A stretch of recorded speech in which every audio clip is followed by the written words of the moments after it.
Alhamdulillah, Allahumma salli ala Sayyidina Muhammad ibn Abdullah wa ala alihi wa sahbihi wa man tabi'ahu wa mawala. Yang sama kita hormati Bapak Asisten 2, dalam hal ini mewakili Bapak Bupati. Kalau Tuan makan kikil, jangan lupa bawa peniti. Hari ini jadi wakil, lama-lama bisa jadi bupati.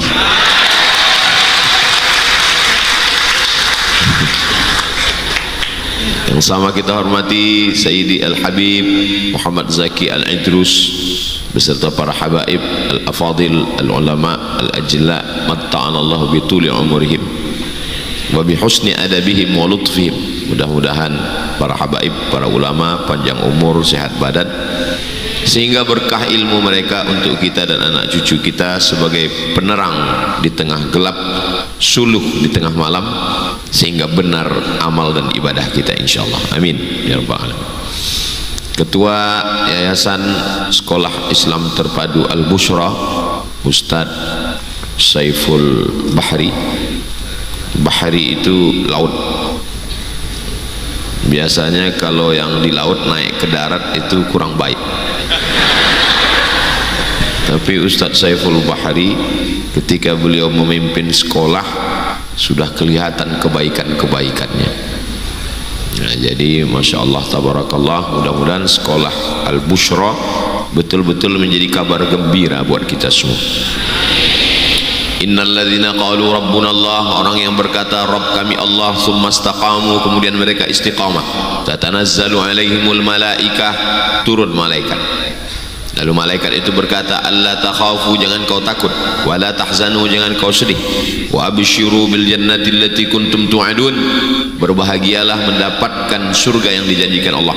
Lahumul busyra fil hayatid dunya, mereka mendapatkan busyra dalam kehidupan dunia, wa fil akhirah, dan di akhirat nanti. Busyra kabar gembira, busyra kebahagiaan. Jadi ini bukan sembarang nama, nama adalah doa. Mudah-mudahan anak bapak ibu dan orang tuanya yang sudah masukkan anak ke sekolah Islam Terpadu Al-Bushra betul-betul bahagia dunia akhirat. Bagi yang belum daftar, daftar segera, hubungi nomor kontak berikut ini. Ingat, kuota terbatas. Ibu bapak pernah nggak dengar begini, orang ngomong, anaknya jangan dipukul, anaknya jangan dilarang, anak nggak boleh gunakan kata jangan, jangan pergi, jangan nggak boleh kata jangan. Terus gimana? Pokoknya jangan. Pernah nggak dengar gitu? Pernah kan? Itu namanya parenting. Diambil dari kata parent. Parent, kalau saya bawa ayah ibu saya mau kenalkan ke teman saya akan bilang, this is my parent, ini orang tua saya. Parent, orang tua. Parenting artinya bagaimana menjadi orang tua. Teori parenting ini datangnya dari mana? Dari barat. Psikologi, psikolog, ahli pikiran, kejiwaan menggodok sebuah teori, maka lahirlah yang disebut dengan parenting. Hasilnya itulah anak-anak yang tumbuh di barat itu. Jadi kalau bapak ibu ada dengar atau tonton film, anak umur 18 tahun boleh keluar dari rumahnya dan pulang bawa pacarnya, dan orang tua tidak boleh menegur. Itu parenting. Pulang dia bawa pacar, terus orang tuanya marah, kenapa kamu bawa pacar? Dia bilang, umur aku sudah 18. Kamu lupa ya? Itu parenting itu. Dari mana teori parenting ini? Mereka buat sendiri dari otak mereka, dari akal mereka, dan itu coba-coba semua. Maka untuk menyeimbangkan dengan ajaran Islam, maka dibuatlah namanya cara mendidik anak bagi orang tua menurut ajaran Islam, Islamic parenting, untuk membedakan dengan konvensional parenting. Kalau Islamik ini, yang Islam ini datangnya dari mana? Dari Al-Quran, hadis Nabi Muhammad SAW, dan pendapat para ulama yang mendapatkan ilham dari Allah Subhanahu wa Ta'ala. Inilah yang akan kita bahas. Jadi supaya kita faham, jangan kita benturkan. Apa ini? Ini datang dari mana? Ini dari Al-Quran dan hadis Nabi Muhammad SAW. Kira-kira jelas ya? Kalau nggak jelas berarti belum makan buah.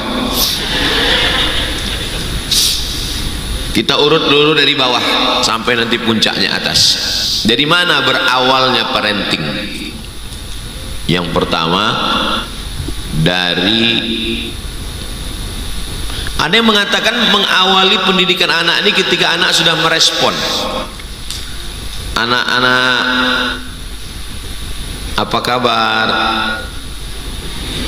Namanya siapa? Afa. Sudah bisa dididik karena sudah merespon. Jadi menurut mereka pendidikan baru dimulai, start garis nolnya itu ketika dia udah merespon. Sebelum merespon katanya nggak ada gunanya dididik. Anak yang nangis itu, kamu bertakwa kepada Allah ya, wah, katanya nggak ada gunanya. Apa gunanya mubazir? Kapan sebetulnya pendidikan ini dimulai? Maka dalam Islam jauh sebelum anaknya lahir. Kapan? Saat, saya sebetulnya untuk menjelaskan yang nomor satu ini sangat cemas karena berefek ke bapak-bapak nanti. Mendidik anak itu Pak, mohon ibu jangan sensi dalam masalah ini. Mendidik anak itu dimulai dari saat mencarikan ibunya.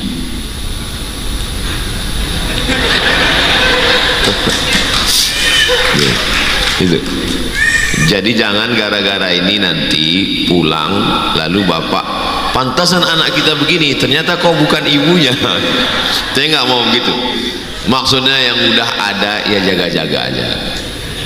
Tapi bagi adik-adik yang kelihatan ada yang beberapa belum menikah, nanti kalian ketika menikah ngomongnya jangan bilang ke perempuan itu atau melalui walinya saat ta'aruf, sudikah engkau mendampingi aku hingga akhir hayatku? Bukan, itu bukan parenting. Kalau parenting, sudikah kau menjadi ibu bagi anak-anakku? Boleh untuk update status besok, karena dia lebih mengedepankan anaknya daripada dirinya. Karena kalau kita ini sudah berlalu, anak-anak kita ini yang akan dia jaga nanti. Dalilnya mana? Wal baladut thayyibu yakhruju nabatuhu bi'izni rabbih walladzi khabutha la yakhruju illa nakida. Tanah yang tandus, tanah yang baik, tanah yang subur mengeluarkan tanaman yang cantik, bunga mawar indah mekar harum semerbak. Tapi tanah yang tandus mengeluarkan tanaman kaktus, dilihat tidak menarik, dicium hidung bengkak. Apa makna ayat ini? Kiasan. Ibu yang baik melahirkan anak yang baik walaupun bapaknya enggak baik. Contoh Nabi Ibrahim. Nabi Ibrahim Azar, bapaknya namanya Azar. Wa idh qala Ibrahim li abihi Azara atattakhidhu asnaman alihah. Kenapa kau menyembah berhala wahai Azar? Azar marah, la illam tantahi, kalau kau tidak berhenti menceramahi aku la arjumannaka, aku lempar kau pakai batu, wahjurni maliya, pergi sana jauh-jauh. Tapi ibunya perempuan yang luar biasa, namanya Ummailah. Wah, tepat sekali nih Pak Ustadz, istri saya sedang hamil, nanti anak saya kasih Ummailah. Ummailah, panggilannya Lala. Lala artinya tidak. Ummailah harapan, ada secercah harapan. Jadi ibu yang baik, kalau anaknya itu mau baik, ibunya baik. Bapaknya baik, anak tidak baik. Siapa contohnya? Kan'an, Nabi Nuh. Ya bunayya, wahai anakku, irkam ma'ana, mari naik ke atas perahu bapak. Enggak mau dia. Sa'awi ila jabali ya'simuni minal ma', saya akan naik ke atas bukit yang bisa menyelamatkan saya dari air. Bagi yang sudah menikah, mudah-mudahan istrinya jadi lebih baik, suami juga menjadi lebih baik. Saya menjelaskan ini jangan gara-gara ini pulang kelahi. Pantesan anak kita nggak baik, ternyata kau mak lampir.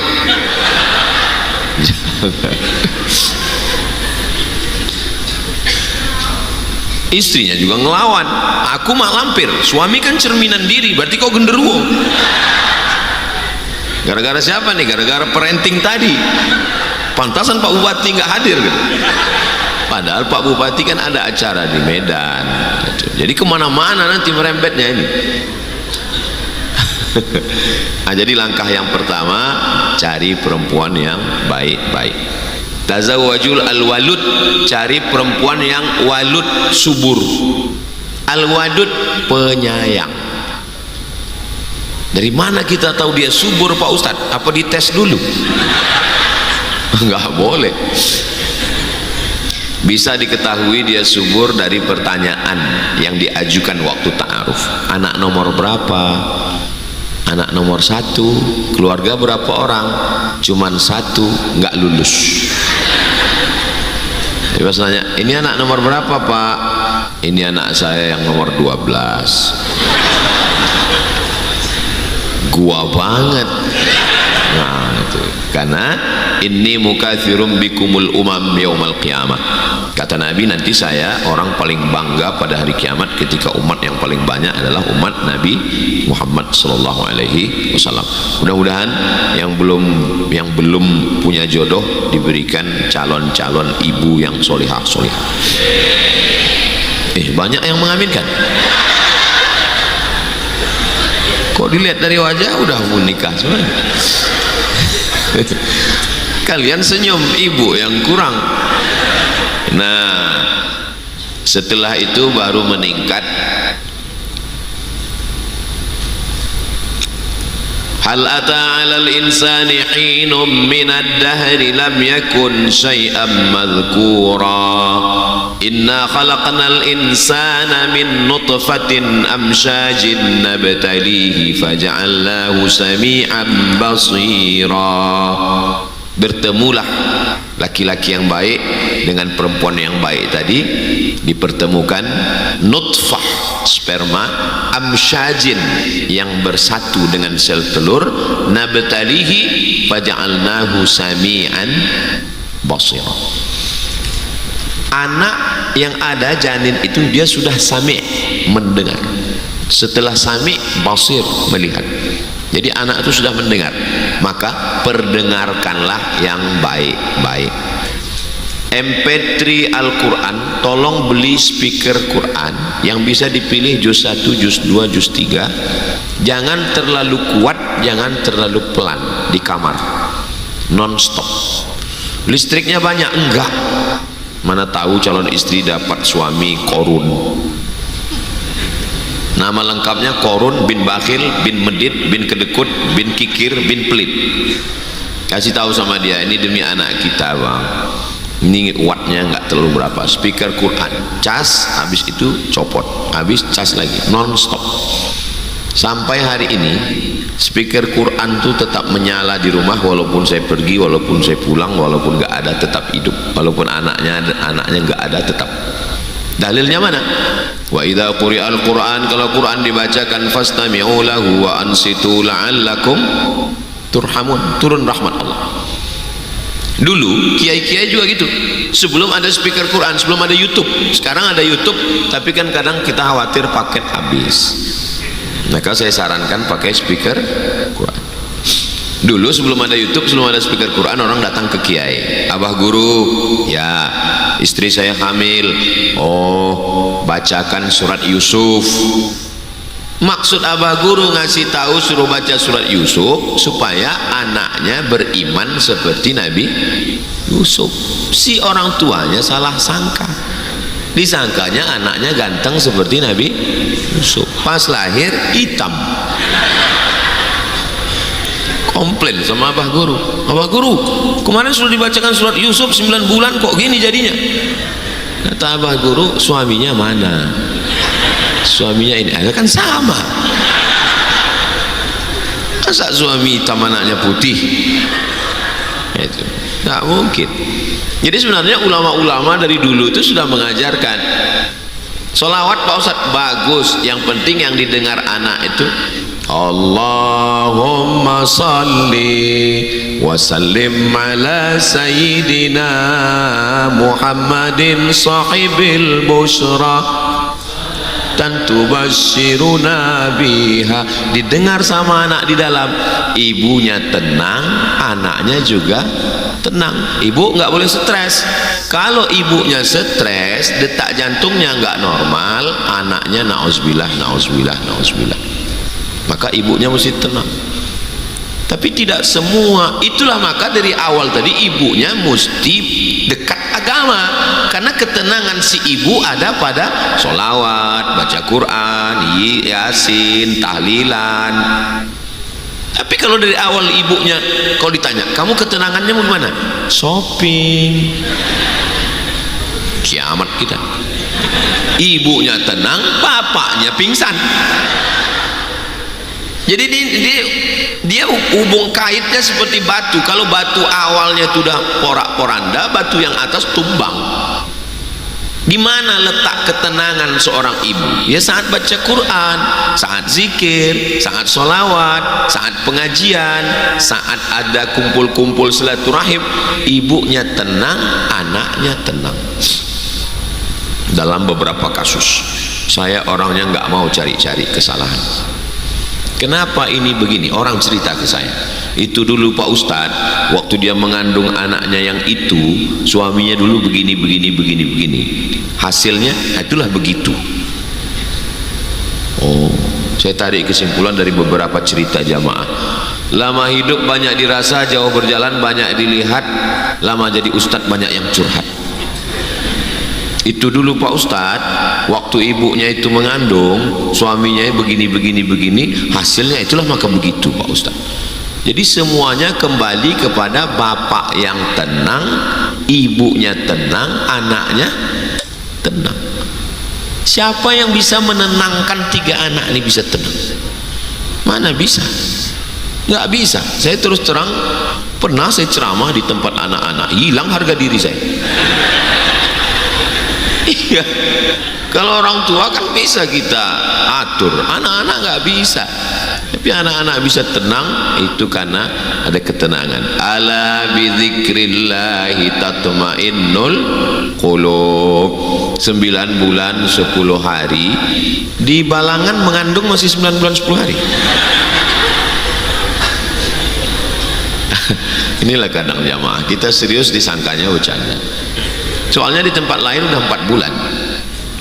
Nikah Januari, lahir Mei. Pas ditanya kok cepat sekali, edisi minimalis.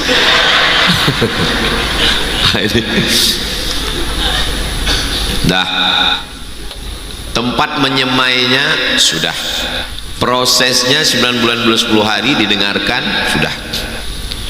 Kalau ibunya berat untuk tahajud malam berdiri, duduk, kan hamil tua, nggak bisa di kursi, nggak bisa juga baca Quran, pusing, solawat, zikir, subhanallah walhamdulillah wala ilaha illallah wallahu akbar. Kedekatan dia dengan Allah sangat dekat, sampai akhirnya anak itu pun lahir. Mudah-mudahan dimudahkan Allah proses kelahirannya insyaallah. Setelah anak itu lahir, lalu ayahnya membisikkan ke telinga sebelah kanan. Hadisnya hadisun hasan dalam kitab Sunan At-Tirmidzi. Nabi mengadzankan Sayyidina Al-Hasan dan Sayyidina Al-Husain.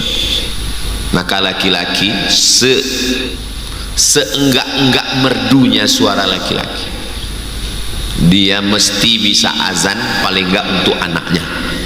Jangan sampai nanti datang suster ngasih, ini anakmu Pak, sebentar ya, nyari MP3 azan.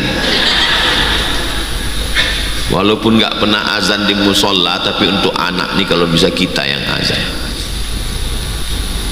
Azan as-salah seperti azan salat.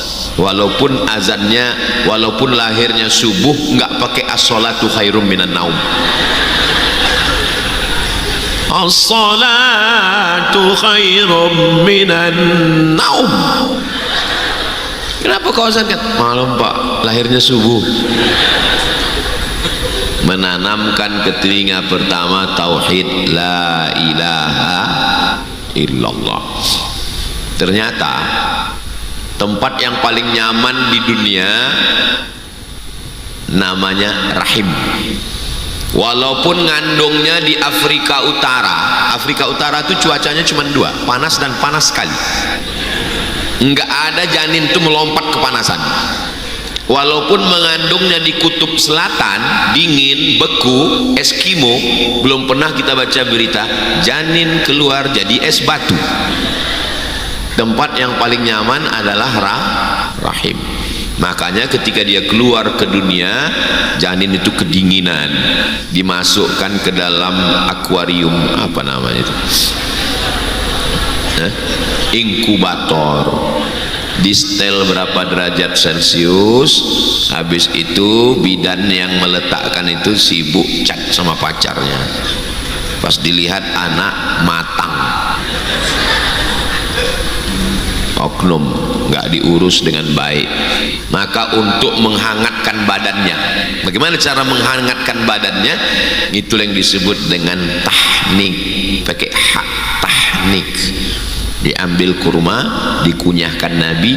Bayi pertama yang ditahnik di kota Al-Madinah Al-Munawwarah, ibunya namanya Asma, membawa anak bayi kecil namanya Abdullah, anak Ibnu Zubair Ibn Al-Awwam. Abdullah Ibnu Zubair Ibn Al-Awwam diberikan Nabi air kurma. Dulu kita kalau ditanya kenapa dikasih kurma, pokoknya ikut aja, banyak tanya masuk neraka. Ternyata setelah diteliti di Universitas Ain Shams Kairo, kurma tidak seperti cairan gula, manis. Makanya Nabi nggak pernah minum gula. Carilah saya tunjukkan mana hadis Nabi minum gula, nggak ada. Minum gula itu bid'ah. Nabi cuman makan kurma, minum madu, minum susu, teh, kopi nggak ada. Makanya acara kita hari ini bersih dari bid'ah.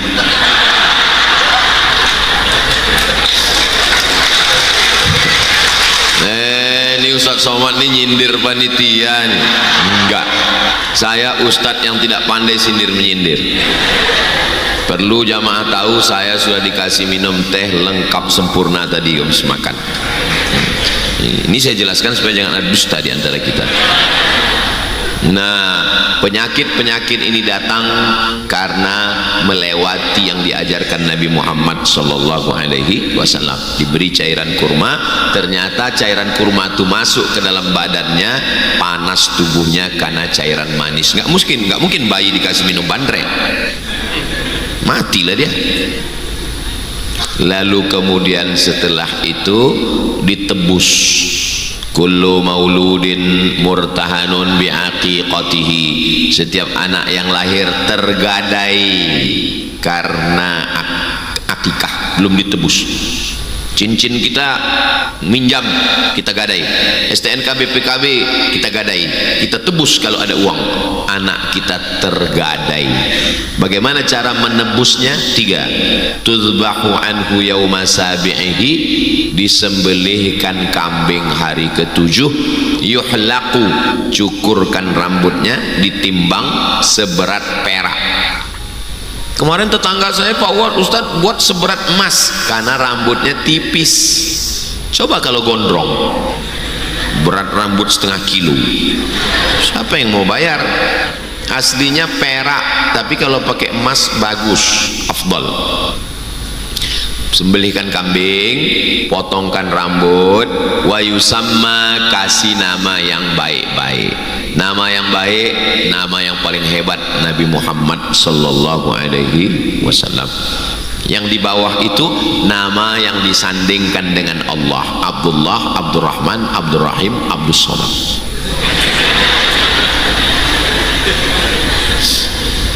Makanya orang Mesir anak pertama itu pasti Muhammad Ahmad. Loh, banyak sekali Muhammad. Iya, nanti ujungnya yang membedakan, nama bapaknya yang membedakan atau nama kakeknya. Nah, ini Tapi ya bagi yang udah punya nama, udah punya KTP, STNK, BPKB, nggak usah dirubah, ya udah gitu.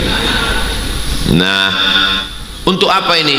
Ini supaya anak ini dikenalkan dengan orang, didoakan orang. Itu maka ada tradisi di tempat kita, anak dibawa keliling, Habib, Pak Kades, Pak RT, Pak RW, yang preman dilewati. Supaya apa? Supaya dapat doa orang banyak, dikenalkan dengan anak. Kita pun yang ketika anaknya dibawa, kita doakan, barakallahu laka fil mauhub wa syakartal wahib wa ruzikta birrahu wa balagha asyuddahu. Saya nggak hafal doanya Pak Ustaz, nggak usah kuat-kuat.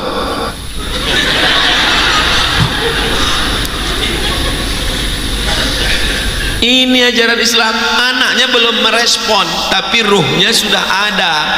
Anak ini secara fisik belum merespon, baru nangis, tapi ruhnya hidup. Kenapa pendidikan mereka baru diawali saat anak merespon? Karena mereka tidak meyakini ada ruh, nggak ada. Bagi mereka anak itu hidup, habis itu mati, selesai. Sedangkan dalam Islam ada ruh dititipkan ke rahim ibu, lalu kemudian keluar, berada di dunia, ruh dicabut, masuk ke alam barzah, hari kiamat, melewati proses ke surga dan neraka. Itulah yang membedakan parenting Islam dengan konvensional. Karena kita meyakini ada ruh, ada malaikat, ada doa, ada akhirat, ada mati, ada surga, ada neraka, dan ada Allah. La ilaha illallah. Nah, setelah kita lewati ini semua, dilanjutkan lagi nanti dengan proses pendidikan. Kenapa muncul PAUD dan BUUD? Pendidikan anak usia dini. Dulu kok nggak ada, namanya simbiosis mutualisme. Di sana ada kebutuhan, di situ ada kesempatan. Bapaknya kerja, ibunya kerja, anak ini siapa yang ngurus? Mau dititipkan neneknya, neneknya juga nggak bisa ngurus. Mau dicari pembantu, asisten rumah tangga, nggak sanggup. Akhirnya muncullah karena kebutuhan, itulah yang disebut dengan PAUD. Alhamdulillah kalau PAUDnya Islamik, didengarkan suara-suara ngaji, ditontonkan. Di beberapa PAUD saya datang, saya tengok filmnya Upin Ipin, tapi suaranya nggak ada. Saya tanya, Ustadz, ini filmnya ada, suaranya kok nggak ada? Karena Ustadz matanya melihat, tapi suaranya kami robah jadi suara ngaji. Oh, jangan sampai suara Bang Saleh merusak telinga si anak. Jadi tetap suara ngaji. Pandangan apa boleh nggak terelakkan lagi, apa boleh buat. Tapi ini. Jadi aslinya bapak yang mencari nafkah, ibu yang di rumah ngurus anak.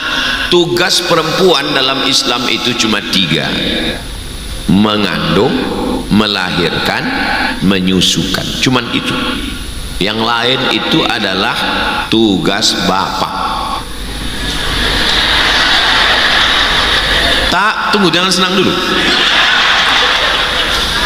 Tapi karena bapak tidak mampu menyediakan khadim pembantu, maka bapak bermusyawarah dengan ibu.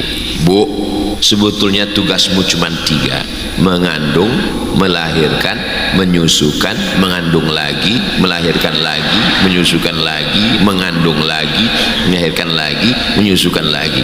Tapi karena aku tidak mampu, maka tolonglah aku. Tolong kau masakkan nasi sambal terasi. Aslinya orang lain ini yang kubayar, tapi kau kan tahu sendirilah, aku ini kan tidak kaya. Kata si istri, jangankan cuman masak nasi bang, nyawa aku berikan. Satu-satunya kesalahan ke dalam hidup adalah satu: mencintainya. Ini mesti dijelaskan dulu, kalau enggak nanti suami sedikit marah. Teh manis lambat datang marah, nasi lambat datang marah. Ibu kalau ada marah-marah gitu, ibu jangan marah juga. Kalau dia marah, ibu marah. Apa kata dunia? Ibu cuma coba ibu nyanyi, abang jangan marah-marah, nanti abang cepat mati, aku berlaki lagi. Gitu. Ini supaya kita jelaskan, kalau enggak nanti laki-laki ini semaunya aja. Ibu disuruhnya kerja, anak nggak terurus, gaji ibu diambilnya, dipakainya jadi main judi online, gaji 13 ibu diambilnya, dibakarnya bapak. Cocok itu, setuju saya. Iya, nggak ngerti dia kewajiban dia apa. Nah, ini mohon maaf pak, kalau setelah ini nanti pulang kalian disuruh ngepel. Al-mu'minun laki-laki, wal mu'minat perempuan, ba'duhum awliya'u ba'd, mereka saling tolong menolong. Ini lantai kotor, siapa yang wajib membersihkan lantai? Bekerja samalah kita. Adinda, sebetulnya aku yang membersihkan lantai ini kotor, karena tugasmu cuma mengandung, melahirkan, menyusukan. Sebetulnya aku, tapi kalau sampai aku yang ngepel, nanti kelihatan jamaah kan hilang harga diriku. Jadi bekerja sama. Kita kalau mau mengajukan ego kita nggak bisa, maka mesti mengalah sedikit, seperti main layang-layang. Nah, ini menjaga anak ini aslinya tugas ibu, maka disebut al-madrasatul ula. Ibu adalah sekolah yang pertama. Tapi bukan berarti ibu yang pegawai PNS besok semuanya resign. Ibu yang sekarang jadi PNS, dokter, bidan, perawat, terus bekerja, tapi tolong efisienkan waktu. Kalau sudah berangkat pagi jam 7, pulang jam 4 sore, siap-siap macet jam 5, sampai rumah jam 6, sholat maghrib, kalian cuma punya kesempatan 8, 9, 10, cuma 3 jam untuk anak dan istri. Jangan habiskan lagi untuk scroll. Pulang ke rumah, matikan handphone, quality time, waktu untuk anak. Kalau Ustaz Somad tuh ngomong aja, dia ceramah ke sana ke sini. Saya ini pulang hari Senin, 3 hari di rumah, Selasa, Rabu, Kamis untuk keluarga. Selasa, Rabu, Kamis. Jangan heran nanti kalau ketemu di Pekanbaru ada supir, itu saya nyetir anak istri, bawa jalan, bawa ke sana, bawa kemari, karena saat itu saya bukan Ustadz Abdul Somad, saya bukan Profesor, Doktor, LC dan seterusnya tadi. Saat itu saya adalah Abdul Somad seorang suami, saat itu saya adalah Abdul Somad seorang ayah, saat itu saya menghilangkan segala atribut. Bukan berarti hari Selasa, Rabu, Kamis saya di rumah pakai ini lalu kemudian ya ayyuhalladzina amanu. Nggak begitu. Sa'ah wa sa'ah, semua ada saatnya.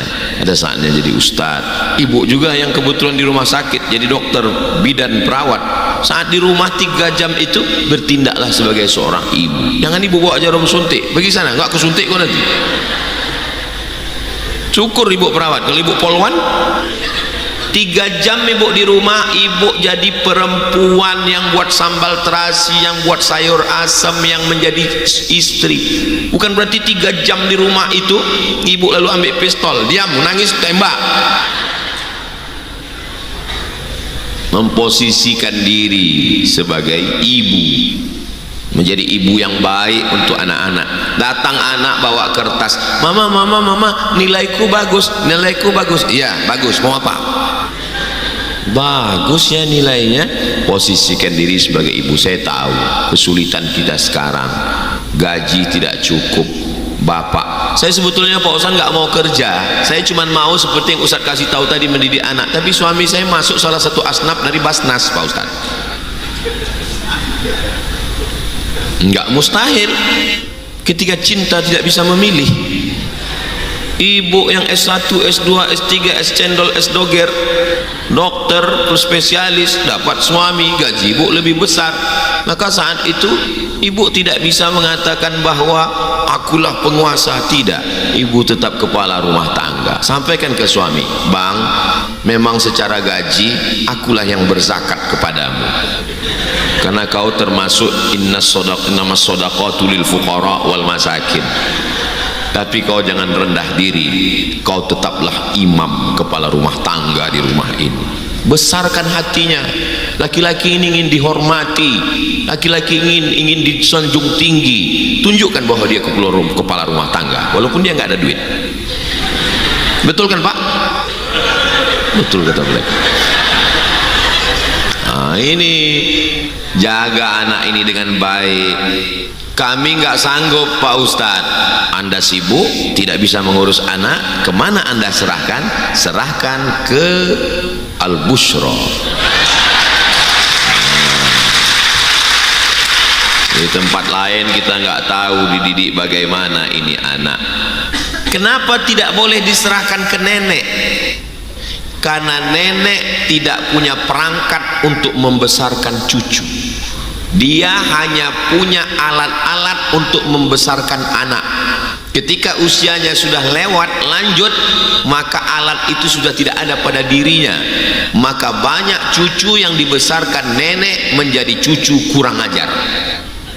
Neneknya bagus, neneknya baik, semua serahkan, TV dikasih, remote dikasih, banyak anak kurang ajar. Dan nenek juga tidak bisa beribadah. Dulu nggak bisa sholat duha, dulu nggak bisa zikir, dulu kena kencing, dulu nggak bisa yasinan. Gara-gara apa? Gara-gara membesarkan kamu. Sekarang dia nggak bisa lagi ikut yasinan, nggak bisa lagi baca Quran, nggak bisa lagi sholat duha. Gara-gara apa? Anak kamu. Nenek tidak pernah menolak cucu. Ma, aku mau seminar, jaga cucuku ya. Iya. Nek, dia nggak pernah menolak karena dia ibu yang baik. Bukan cuma menitipkan anaknya, cucunya pun dia titipkan juga. Penyakit anak yang dibesarkan nenek tidak bisa mengikat tali sepatunya sendiri. Maksudnya Pak Ustadz, anak itu biarkan dia ngikat tali sepatunya sendiri, biarkan dia menyuap makanannya supaya mandiri. Tapi ketika dia dibesarkan nenek, nenek sangat sayang pada cucu. Tanya nenek-nenek, coba tanya, lebih sayang anak apa cucu? Tuh nenek-nenek ngaku semua. Akhirnya apa yang terjadi? Cucunya baru suap, minum, sampai tua nggak bisa mandiri. Kewalahan ibu-ibu yang anaknya sudah dibesarkan nenek. Maka kemana diserahkan? Al-Bushra ada. Ini perjanjiannya disebut berapa kali ini memang? Enggak ada. Al-Bushra enggak ada membisikkan apa-apa ke saya. Saya ini ustadz yang nggak bisa dibisik-bisikin. Saya ini ustadz independen. Nah, jadi tolong ibu, anaknya dididik dengan baik, dengan kasih dan sayang. Tidak sama antara satu anak dengan anak yang lain. Umur berapa kira-kira dia bisa menerima respon? Kira-kira 2 bulan sebelum berangkat haji, saya ketika 2 bulan mau berangkat haji kemarin sama Ustazah Fatimah, saya waktu itu, ini gimana kalau anak ini tinggal nanti nangis. Sami lahir 17 Februari, kami mau berangkat kemarin Mei, berarti umur dia baru 2 bulan, 2 tahun 2 bulan. Jadi 2 bulan sebelum itu setiap hari saya sampaikan Babah, Uma, Makkah, pakai bahasa yang sesuai dengan bahasa dia. Jangan kita sebutkan pula saya beserta ibumu akan ke tanah suci, enggak ngerti ya. Bilisani qaumihi, dengan bahasa dia. Babah, Uma, Ka'bah. Dia lebih tahu Ka'bah daripada Makkah. Karena kalau dia Ka'bah. Babah, Uma, Ka'bah. Sami, Jidah nenek. Setiap hari udah terbentuk di kepalanya bahwa Babah, Abah, Uma, Makkah, Sami tinggal sama Jeddah. Jadi setelah berangkat pulang saya tanya, ada dia nangis Mi? Enggak ada nangis.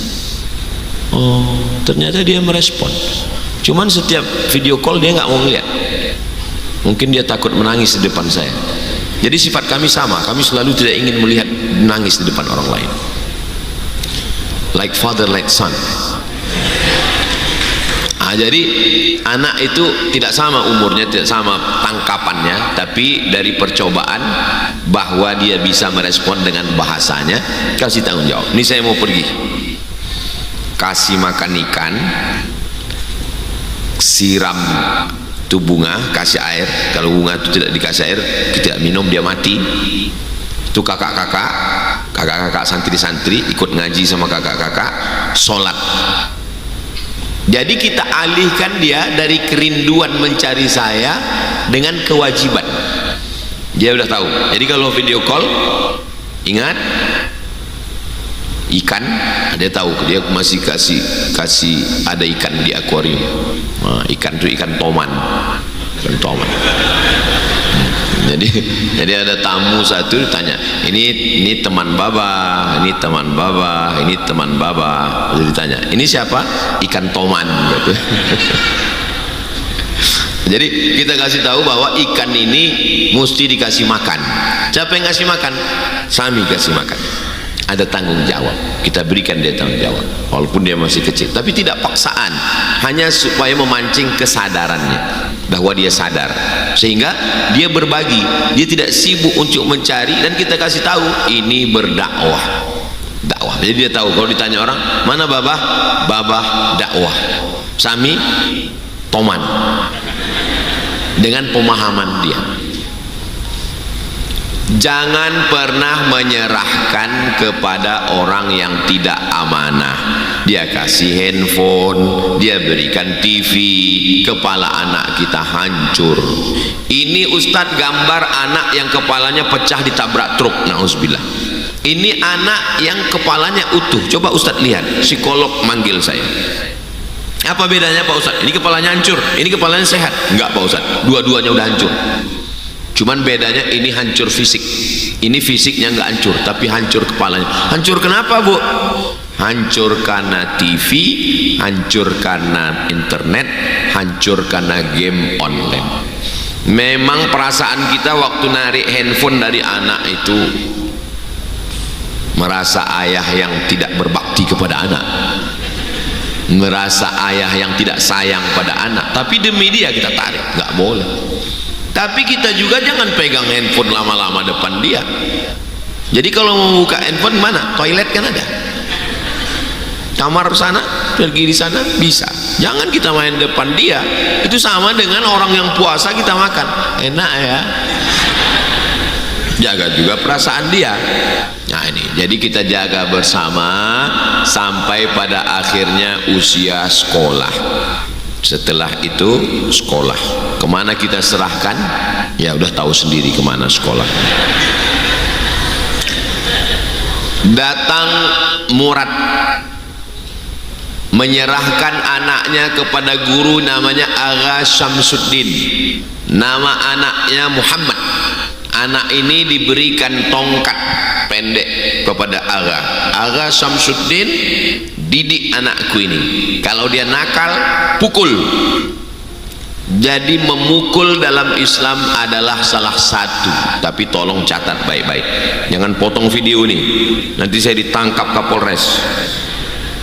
KDRT, kekerasan dalam rumah tangga. Mana hadis tentang pukul?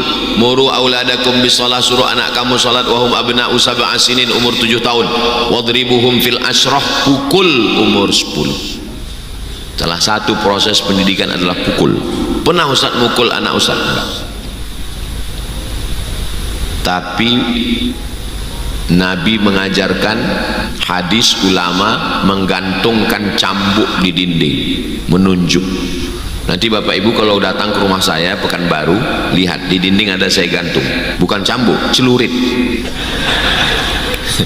Saya kan pulang dari Pulau Madura, dikasih orang Madura itu namanya souvenir celurit, digantung di ruang tamu. Sejak itu setiap tamu yang datang cepat pulang. Jadi proses pendidikan ini ada sayangnya, ada lembutnya, ada kasihnya, ada tegasnya. Jangan karena ibu marah sama bapak, anak jadi sasaran. Jangan karena bapak marah sama ibu, anak jadi sasaran. Sebetulnya ibu mau mukul, bapak mau mukul ibu, tapi karena ibu lebih kuat, anak jadi korban. Itu nggak betul. Saya tidak membenarkan pemukulan. Di sekolah juga begitu. Jangan karena guru bermasalah di rumah, murid jadi pelampiasan. Itu nggak benar. Makanya saya setuju dengan CCTV. Rekam di beberapa sekolah pakai CCTV, orang tua dikasih pin akses, dia bisa cek anaknya beberapa. Begitu juga yang ditinggalkan di rumah. Tapi ditinggalkan di rumah dengan orang yang tidak punya basic pendidikan, tidak aman, tidak baik. Ketika ibu bapak ada, dia baik. Ketika tidak ada, kita tak tahu apa yang terjadi, apa yang ditontonkan, apa yang dilakukan, apa yang diperlihatkan, apa yang diperdengarkan. Memang tidak ada solusi lain kecuali al-busyra. Ini video ini Ustadz Saiful bisa dipotong beberapa kali untuk per bulan. Memang saya sudah susun ini dari mulai bulan Agustus, September, Oktober, November sampai kedatangan saya tahun depan. Nah, anak saya, keponakan saya, anak saudara saya hanya boleh di rumah sampai tamat SD.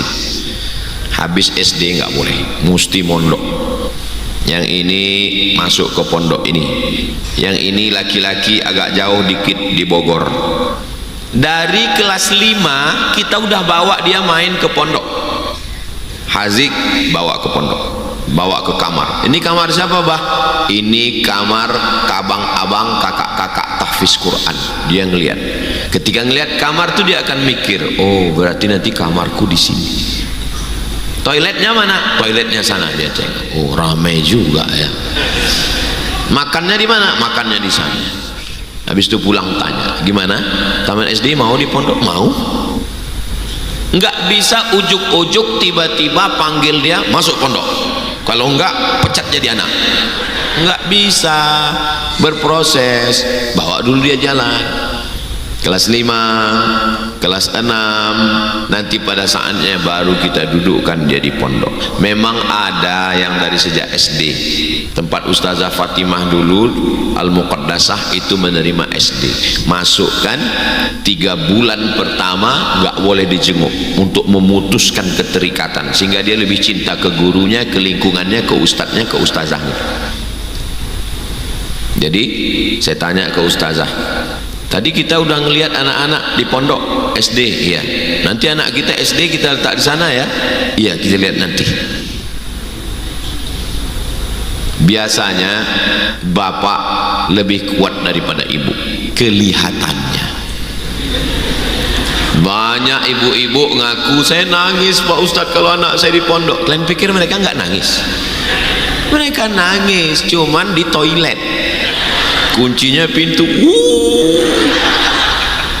Di luar dia melihatkan ketegarannya. Sabar mah, anak kita lebih baik kita nangis sekarang daripada kita nangis nanti gitu.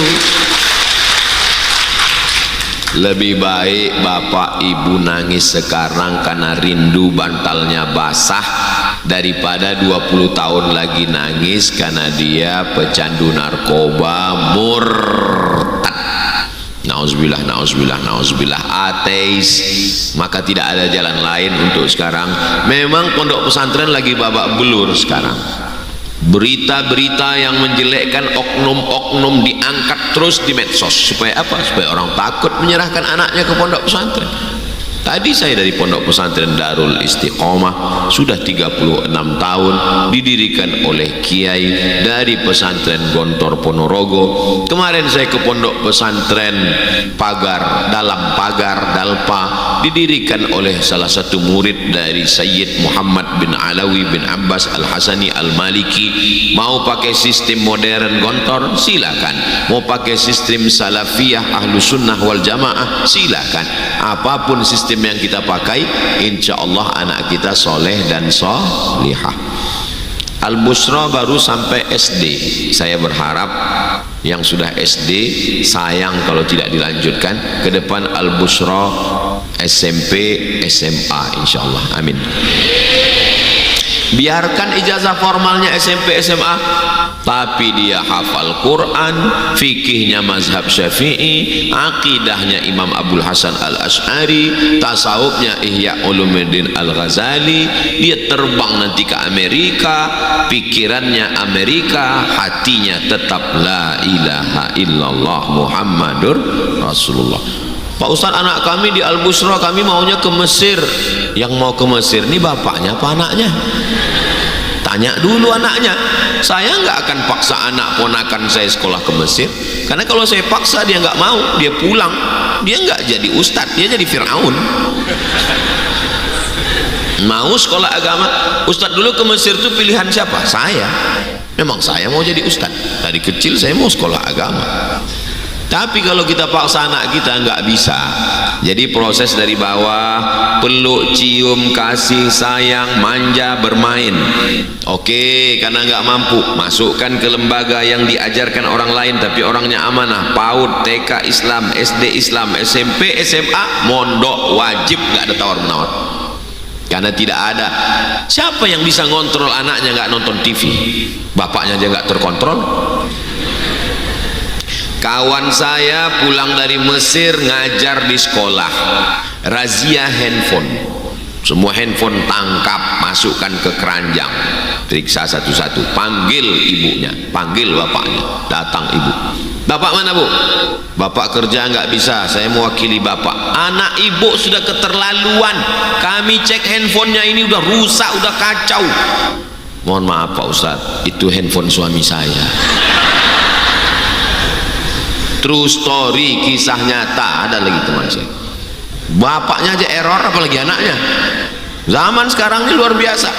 Maka tidak ada jalan lain, benteng pertahanan kita tinggal satu, pondok pesantren. Bapak yang kaya raya, punya tambang, punya duit, gak mampu buat pondok, hubungi Habib Muhammad Zaki Al-Idrus, cari alumni-alumni Dalwa, cari alumni Tarim Darul Mustafa, cari alumni daripada Ribat Tarim, cari alumni Al-Ahqaf, wakafkan tanah lengkap dengan kebun sawitnya, dekat dengan tambang batu baranya sekali untuk biaya operasional.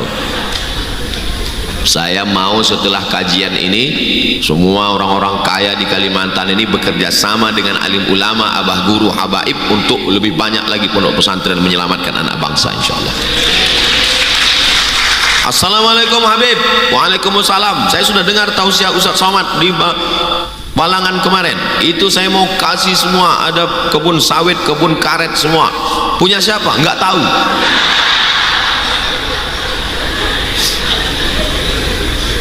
Pemerintah daerah juga mengirimkan santri-santri 10 ke Darul Mustafa Tarim, 10 ke Al-Azhar Kairo, pulang mereka. Setelah pulang ke kabupaten kita, jangan dilepas diambil orang lain. Buatkan Islamic Center, bebaskan tanah, buatkan masjid di tengah, sekolah di samping, dari mulai bawah sampai atas. Enggak akan ada rebut-rebutan santri karena tidak tertampung keinginan minat. Siapa yang mau menyekolahkan anak ke SMP SMA kalau hanya sekedar gratis tanpa ada kualitas penjagaan, pengawasan, pemeliharaan, pendidikan tarbiyah Islamiyah? Prestasi ibu bukan waktu pergi haji gelangnya sebesar rantai sepeda motor. Prestasi bapak bukan mobilnya mewah, rumahnya besar. Prestasi adalah saat anak qurrata a'yun, sejuk dipandang mata, menenangkan hati dan jiwa insyaallah. Amin. Tamat dari pondok, silakan mau masuk universitas mana. Anak saya ini Pak Ustadz nggak bisa ngadapin orang banyak. Kalau ke depan orang banyak dia keringetan, grogi. Masukkan dia ke jurusan sains teknologi supaya dia nggak ketemu orang, ketemu komputer aja. Orang barat memeriksa psikologi anak dari tulisan, dari tanda tangan, melihat di mana bakatnya. Dari kecil udah kelihatan tuh bakat anak ibu. Ibu yang lebih mengenal anak ibu. Jangan sampai ibu nggak kenal anak ibu. Ustadz dulu dari kecil gimana? Saya dulu, kata mak saya tanya almarhumah, mak aku dulu kecil macam mana? Kau dulu kecil, kalau kusuruh beli cabai sama beli minyak ke warung, dijemput baru pulang. Kenapa? Ngobrol sama orang di warung. Jadi kalau disuruh saya beli minyak di warung, orang tuh nanya saya, orang tuh pun suka, aduh jemput sama orang tuh. Waktu sekolah SD ada pohon kayu di dekat sekolah, saya duduk, kawan saya keliling. Jadi saya udah buat halakoh waktu itu. Sampai datang guru manggil, udah masuk nih, kenapa masih di sini? Kawan saya lebih tertarik ngobrol sama saya daripada sama guru di kelas. Jadi saya ini dari dulu memang udah menarik.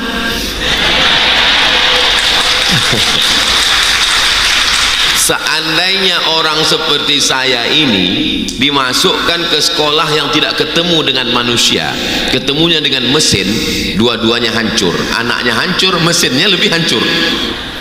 Jadi sesuaikan dengan bakat. Saya ketemu dengan dokter, kerjanya malah nulis puisi. Lalu saya tanya, Pak Dokter, enggak ada praktek rumah sakit? Enggak Pak Ustaz. Kenapa? Karena saya lebih tertarik nulis puisi. Terus cita-citanya dulu apa? Jadi sastrawan. Kenapa bisa jadi dokter? Dipaksa bapak saya fakultas kedokteran. Orang begini kalau dia tetap buka praktek dokter, dua kemungkinan. Kalau enggak dia mati, pasien mati. Jangan paksa anak pada minat yang dia tidak suka. Mana yang dia lebih suka? Maka serahkan.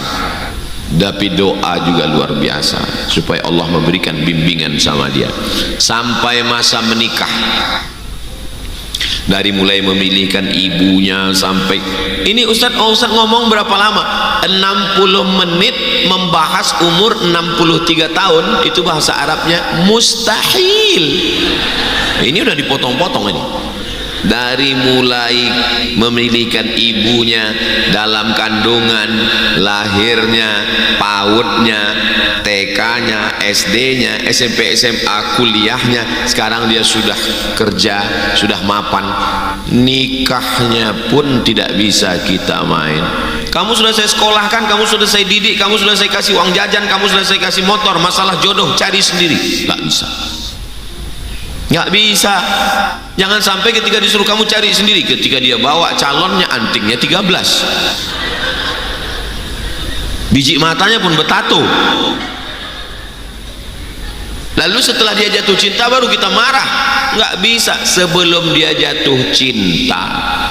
Makanya jatuh cinta anak laki-laki pertama kepada ibunya, dia curhat sama ibu. Jatuh cinta anak perempuan kepada ayahnya, dia curhat kepada bapak. Jangan sampai anak kehilangan tempat curhat, dia curhat kepada pacarnya. Dunia sudah kiamat guys. Hubungan kedekatan emosional anak dijaga, dipelihara, dilindungi, diayomi dengan baik. Kedekatan. Dia hobi apa? Hobi bawa motor. Saya bawa anak saya naik motor sore-sore, ketemu sama orang di jalan, Ustadz Somad ya, mirip, lonceng bawa. Oh kayaknya anak-anak ini suka kalau mobil nggak pakai atap. Mana dicari mobil-mobil bekas nggak pakai atap, bawa jalan. Oh senang sekali mereka, senang. Oh senang, suka. Besok kita jalan lagi ya, kita jalan lagi ya. Cari apa yang paling dia suka, bukan yang kita suka. Jangan kita suka kita paksakan ke dia, kita ajak dia mancing. Kita yang menikmati, dia aduh mati lagi tadi gitu. Apa yang dia suka. Menikahkan juga begitu. Nampaknya dari beberapa WA-nya, dari beberapa udah kelihatan. Cepat cut, jangan sampai kijang lepas ke hutan belantara. Kalau sampai dia udah dibawa jalan ke sana kemari, nauzubillah, bonceng sana bonceng sini, kita diam, rupanya udah masuk angin. Kalau laki-laki bengkaknya di sini. Kalau perempuan, mestinya hari akad itu adalah hari yang paling sakral kita tersenyum. Saya akan berkata kepada calon menantu saya, wahai fulan bin fulan, sudikah engkau aku nikahkan dengan buah hati, belayan jiwa, cinta pertamaku, kasih sayangku, rinduku. Begitulah mestinya kita memegang tangan calon menantu. Tapi karena MBA, married by accident, aku nikahkan engkau,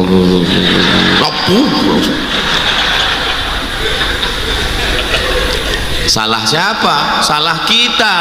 Nasi sudah jadi tai ayam. Udah bermasalah begini, bu masih cerita bubur juga lagi. Saya tanya kawan saya, gimana kau nikah sama istrimu dulu? Aku datang ke rumah dia sekali, terus yang kedua kali langsung bapaknya nanya, sekali kau datang kemarin sini, aku menduga kau silaturahim. Yang kedua kali, kau mau nggak nikahi anakku? Kalau nggak mau nikahi anakku, jangan datang lagi. Ini orang sudah ngelihat, aku tokoh masyarakat di sini, aku malu. Kalau mau datang, kalau memang kau jantan, bawa mahar, bukan mawar. Begitu kalau kita punya anak perempuan, jangan kita biarkan dia. Papa, ini temanku. Oh iya, kalian duduk di sini ya. Papa mau ke belakang. Itu sama artinya kita mengatakan, kalian berzina lah, zina. Jangan biarkan anak perempuan kita jatuh cinta dengan orang. Ustaz Somad, anak saya ini dokter. Ustaz Somad, bagus bu, gimana ya, saya mau nyari calon suaminya yang sholat Pak Ustaz. Ibu suruh dia datang besok jam 12 siang. Maksudnya Pak Ustaz telepon dia, suruh dia datang besok jam 12 siang. Kalau dia datang, jangan terima dia jadi mantu. Kalau dia nggak datang, terima dia jadi mantu. Kenapa gitu Pak Ustaz? Besok kan hari Jumat. Teleponnya, besok datang ya jam 12. Pokoknya kamu mesti datang jam 12. Apa kata dia? Mohon maaf bu, saya nggak bisa. Besok saya jam 12 itu sudah di masjid sholat. Setelah selesai, terima bu, saya bilang. Tapi ini nggak bisa dipakai lagi, udah bocor. Nanti kita buatkan soal baru. Hubungi Ustaz Atta. Jangan ibu mengatakan kamu sudah saya sekolahkan, sudah saya kuliahkan, masalah nikah urusan kamu, rumah tangga kamu. Nggak bisa, karena ketika terjadi sesuatu di rumah dia ngadu kemana? Ke ibu. Dia akan ngadu ke ibu. Mama, suami pilihanku yang kemarin katanya pangeranku, pangeran kodok, ternyata nyuruh aku buka jilbab. Katanya kalau aku pakai jilbab tua, rambutku mesti diicat 3 warna. Ibu nggak bisa lagi. Saya sudah, ini saya ceramah, ini bukan teori, saya sudah tahu siap kemana-mana. Bapak-bapak badannya kekar, kumisnya melintang, nangis, tolong Pak Ustaz. Kenapa Pak? Anak saya di kamar nggak keluar-keluar udah seminggu Pak Ustaz. Kenapa Pak? Anak saya dokter Pak Ustaz. Terus nikah, terus rupanya suaminya belum sunat Pak Ustaz. KTP dipalsukan, RT RW terlibat, keluar KTP Islam, rupanya belum sunat. Kok bisa terjadi Pak? Itulah Pak Ustadz, saya kurang fit and proper test. Buat nanti seleksi calon menantu. Tim inti Habib Muhammad Zaki. Verifikasi data Bapak Asisten 2. Tim seleksi luar provinsi Abdul Somad. Saya akan meriksa calon-calon mantu ibu itu sudah. Penyelenggara Al-Bushra, saya nanti akan datang. Kamu jadi calon mantu orang Al-Bushra? Iya Pak. Tes pertama baca Quran. Siap. Baca. Mohon maaf Pak, Qurannya udah di sini semua. Allah. Lulus. Kamu peserta kedua? Iya. Nama kamu siapa? Imran Pak. Baca surat Ali Imran. Mohon maaf Pak, memang nama saya Imran, tapi sehari-hari dipanggil Kulhu. Baca Kulhu Allah. Ya bisa kita lepaskan anak. Ibu akhirnya menikahkan anak. Pasangan 2 mempelai, orang tua sebelah kiri, orang tua sebelah kanan. Ibu pun menangis waktu duduk di atas pelaminan. Semakin kamera menghadap ke ibu, begitu kamera ke sana, langsung makan kue. Tolong ingat pesan saya, nanti waktu nangis di pelaminan, perhatikan jangan sampai bulu mata copot. Ini banyak ini duduk di pelaminan nangis, dia nggak tahu celaknya udah kemana-mana. Dia nangis, orang senyum. Ibu kenapa nangis, Bu? Saya nangis, Pak Ustadz, haru saya. Haru kenapa? Tanggung jawab saya sudah selesai, Pak Ustadz. Anak saya sudah duduk di pelaminan, sudah saya sekolahkan S1, sudah jadi dokter spesialis. Sekarang tanggung jawab saya lepas. Kata siapa? Kata siapa tanggung jawab ibu lepas? Tanggung jawab tidak pernah lepas. Parenting dalam Islam mendidik anak dua. Dia duluan mati atau kita duluan mati. Mati kita baru selesai tanggung jawab. Selama itu kita tidak akan pernah selesai tanggung jawab. Ibu ayah di rumah meninggal dalam keadaan stroke, tetangga nggak tahu, membusuk, baunya tercium tetangga, baru dibuka, ternyata anak ada 3 orang. Dan setelah meninggal baru anak datang mau mengambil surat tanah rumah. Hari ini kita baca berita, tapi itu bisa saja terjadi pada kita. Anak sekarang ibu juga punya orang tua. Dalam Islam parenting tidak hanya terkait dengan anaknya, maka ibu bapak bersikap ke orang tua, begitulah anak kita nanti bersikap ke kita. Ibu yang masih punya orang tua, bapak yang masih punya orang tua, pulang dari sini belikan kain sarung, belikan sajadah, belikan makanan enak, bubur kacang hijau, belikan daging, belikan ayam, kasih dia. Sebagaimana bapak memberi orang tua, begitulah anak-anak bapak ibu akan berbakti kepada bapak ibu semua, insyaallah.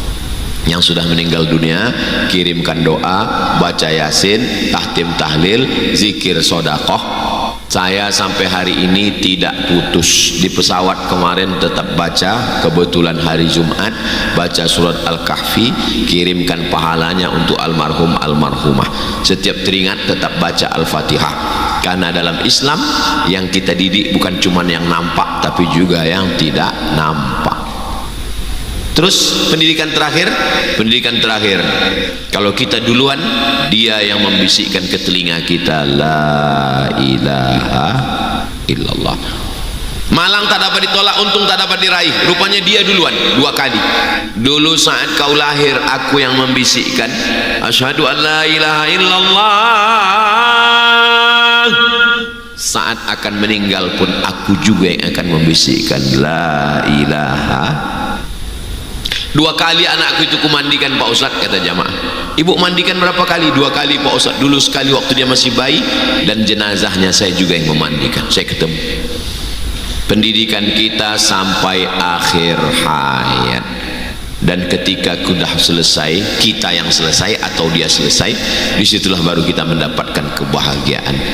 Alhaqna bihim dzurriyyatahum, nanti kami akan satukan mereka di surga Jannatul Firdaus. Insyaallah dengan kasih sayang kita ini, kita akan bersama dengan keluarga kita di surga Jannatul Firdaus, insyaallah. Amin ya rabbal alamin.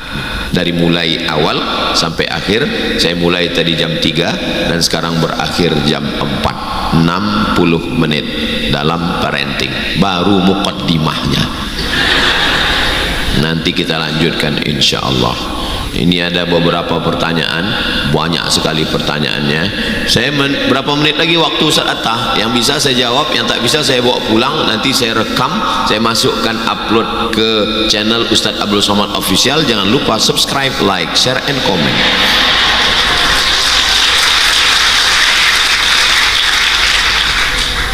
Berapa menit Ustaz Atta? Hah? 90 menit? 5 menit. Saya ingin bertanya bagaimana cara mengajarkan anak sejak dini tentang tanggung jawab, menjaga kepercayaan dan kejujuran. Anak-anak ini ngeles. Kemarin Hazik hafalannya mana? Sekolah di mana hafalan? 28, 29, 30 bah. Baca juz 29. Batuk. Nah mulai adiknya pun gitu. Sholat, sholat, sholat. Kata ustazah nyuruh Sami, sholat, sholat. Apa kata dia? Bocor. Bocor maksudnya pempes dia bocor kena kencing, jadi dia nggak boleh sholat. Lama saya merenung, 2 tahun pun tahu pula ngasih tahu pempes bocor. Suruh lagi yang kedua, sholat, sholat, sholat. Apa kata dia? Pipis. Ketiga, sholat, sholat, sholat. Paling mantap, sudah tadi sama babah. Anak ini pandai. Maka jangan pernah bosan memberitahu, mengasih tahu dengan bahasa kelembutan ibu. Bahasa bapak dengan bahasa ibu tak sama. Ibu adalah bagian, anak itu bagian dari diri ibu. Ajaib sekali, dari tidak ada menjadi ada, dari darah daging ibu, dari badan ibu bisa keluar manusia yang baru. Kan unik itu. Ini sehebat-hebatnya laki-laki nih, nggak pernah dari badan ini keluar makhluk, nggak pernah, kecuali cacingan. Perempuan itu kalau direnungkan, dari nggak ada menjadi ada, bisa membesar, keluar satu makhluk dari badannya. Anaknya itu adalah hakikat dirinya. Maka kalau ada ibu yang tidak kenal anaknya, berarti anaknya itu dulu masuk dalam tabung gas. Kok bisa nggak kenal dia sama anaknya? Nah, maka diberikan dia tanggung jawab, diberikan dia, Ustadz, masa Ustadz kasih tanggung jawab ya? Babah pergi dakwah, kasih makan ikan, kasih minum bunga, ngaji, sholat, video call, buat video pendek, ikannya udah makan, bunganya udah minum, udah jaga rumah, udah ngaji sama kakak-kakak, udah sholat, sehingga pikiran dia berbagi. Yang pertama dia rindu, dia sayang, satu lagi ada tanggung jawab dari kecil. Allah bisa karena biasa. Bagaimana tips mendidik anak agar menjadi soleh dan solihah? Itulah yang udah dijelaskan selama 1 jam tadi.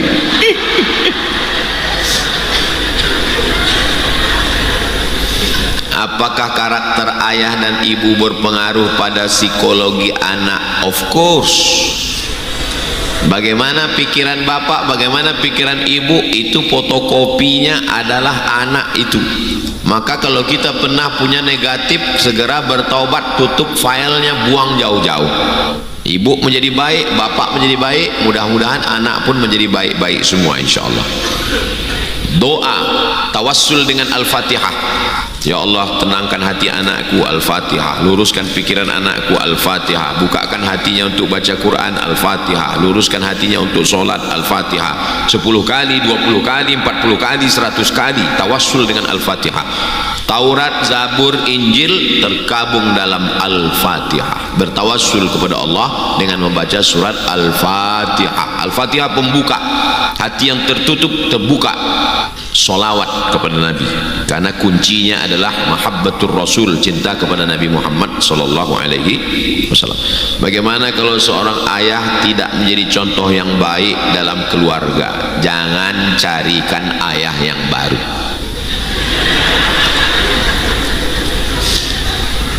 Yang ayah ini saja merubah diri dan ibu berusaha untuk mendidik dia dengan pendidikan yang baik. Banyak contoh bapaknya tak baik, tapi kalau ibunya serius mendidik, anaknya jadi baik.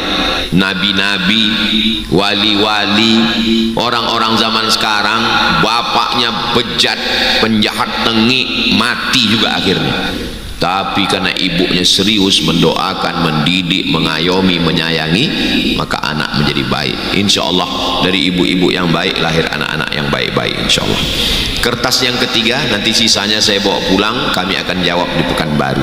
Ketika ayah bekerja jauh dari keluarga, bagaimana caranya agar peran ayah tetap dirasakan oleh anak, baik dari kasih sayang, perhatian. Sekarang bisa video call. Video call ini sekarang bapak-bapak banyak video call, lupa untuk emaknya, kan untuk anaknya. Bagi-bagi porsi, istri ada, anak juga ada. Pada substansi, substansi pertama sholat. Sudah sholat atau belum? Baca Quran, baca hafalannya. Wadduha walaili idza saja. Ketika setiap kali dia baca wadduha, dia ingat kita. Al-Fatihah dulu, habis Al-Fatihah Qul huwallah. Setiap kali dia baca itu dia akan ingat kita, walaupun kita tak ada, kehadiran kita. Yang penting itu fisik kita atau hadir diri kita. Diri kita, boleh jadi fisik kita tak ada, tapi keberadaan kita selalu ada. Setiap kali dia baca Al-Fatihah, setiap kali dia baca Wadduha, setiap kali dia baca Tabbat, Qul huwallahu ahad, Allahu somad, dia mendengar Allahu somad, Somadat. Keberadaan kita selalu ada dalam diri dia. Yang membacakan Qul huwallah itu adalah kita, karena kita yang mengajarkan pertama. Rekam, dengarkan, masukkan ke video ibu akan putarkan. Jadi Nabi Ibrahim alaihissalam adalah contoh bahwa Ibrahim di Masjidil Aqsa, anaknya Ismail bersama Hajar di Masjid Haram, tapi pendidikan tetap ada. Kehadiran secara doa, secara ruh, secara psikologis itu lebih dalam. Bagi bapak-bapak yang kebetulan keluar kerja di tengah laut, di tengah samudera yang jauh, tapi nanti kalau sedang libur pulang, handphone cukup untuk orang-orang terdekat saja. Quality time, waktu yang berkualitas. Di akhir majelis mari kita sama berdoa kepada Allah, mudah-mudahan keluarga kita sakinah, mawaddah warahmah, anak-anak kita soleh dan solihah, kita semua diberikan istiqamah, pada akhirnya kita akan masuk ke dalam surga Jannatul Firdaus bersama keluarga. Ala hazihi niyah. Al-Fatihah. A'udzu billahi minasy syaithanir rajim. Bismillahirrahmanirrahim. Alhamdulillahi rabbil alamin. Ar-Rahmanir-Rahim. Malik yaumiddin. Iyyaka na'budu wa iyyaka nasta'in. Ihdinas siratal mustaqim. Siratal ladzina an'amta 'alaihim ghairil maghdubi 'alaihim waladdallin. Amin. Rabbana hab lana minas sholihin. Jadikan anak kami anak-anak yang soleh dan solihah. Rabbana hab lana min ladunka dzurriyyatan thayyibah. Jadikan keturunan kami keturunan yang baik-baik. Rabbana hab lana min azwajina wa dzurriyyatina qurrata a'yun. Jadikan pasangan hidup kami, anak keturunan kami orang-orang yang sejuk dipandang mata dan menenangkan hati kami ya Allah. Allahumma anzil sakinata fi qulubina. Turunkan ketenangan hati kami, ketenangan dalam istri, ketenangan dalam anak keluarga kami ya Allah. Allahumma wafiqna lima tuhibbuhu wa tardah. Tanamkan taufik dan ridhamu dalam hati kami sehingga kami beramal mencari taufik dan ridhamu ya Allah. Rabbana taqabbal minna, terima segala amal kami. Wa sahih ajsadana, sehatkan badan kami. Wa qawwi imanana, kuatkan iman kami. Wa ja'alna minar rasyidin, jadikan kami orang yang berkata lurus, berfikir lurus, beramal lurus, berhati lurus, mencari ridhamu ya Allah. Allahumma kama jama'tana fi hadzal makanil mubarak, sebagaimana Engkau kumpulkan kami di tempat yang baik ini, fajma'na ma'al habibil mustafa fi jannatikal ula, satukan kami bersama Nabi Muhammad sallallahu alaihi wasallam di surga Jannatul Firdaus. Ya Rabbi bil Mustafa balligh maqasidana waghfir lana ma madha ya wasi'al karami. Allahumma ja'al madrasah al-Bushra, jadikanlah sekolah al-Bushra madrasatan azimatan mubarakatan fiha, sekolah yang diberkahi, takharraja minhul ulama wa zu'ama, keluar dari madrasah al-Bushra para pemimpin, ahli-ahli dalam bidang agama, orang-orang yang akan meneruskan risalah dakwah ini ya Allah. Rabbana atina fid dunya hasanah wa fil akhirati hasanah wa qina adzabannar. Sallallahu ala sayyidina Muhammad wa ala alihi washabihi wasallam. Walhamdulillahi rabbil alamin.